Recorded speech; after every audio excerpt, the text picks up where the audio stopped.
নমস্কার, আমি সুমন্ত। শুরু করছি এই মুহূর্তের গুরুত্বপূর্ণ খবরগুলো। শুরুতেই চোখ রাখতে হবে রাজ্যের খবরের দিকে।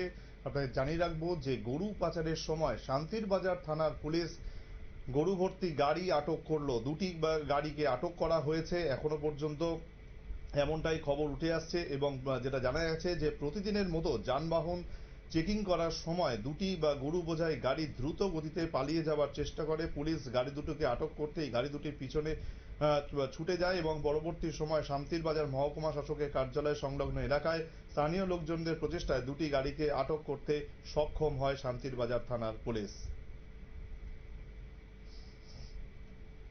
অ্যাকচুয়ালি সন্ধ্যার দিকে আমরা যখন চেকিংয়ে আসলাম তখন দুইটা গরুর গাড়ি খুব স্পিডে আমাদের নাকা অতিক্রম করছে। আমাদের স্টাফও এটা আটকে পারছিল। তখন আমরা এটার পিছিয়ে পিছিয়ে গেছি। তো ইন দ্য মিন টাইম সামনে এসডিএম অফিসের এখানে কিছু এলাকাবাসী মিল্লা গরু গাড়িগুলি আটক করেছে। সঙ্গে সঙ্গে আমরাও পিছনে গিয়ে সেখানে পড়ছি।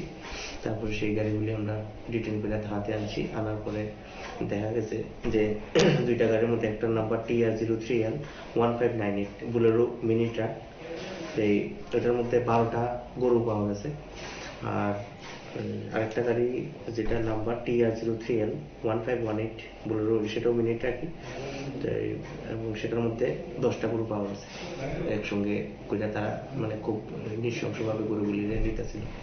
তো সেই ব্যাপারে আমরা একটা মামলা নিতেছি, থানাতে রেজিস্টার করা হইব এবং কালকে অ্যাজ ইউজুয়াল আমরা কোর্টে সেগুলি প্রেরণ করব।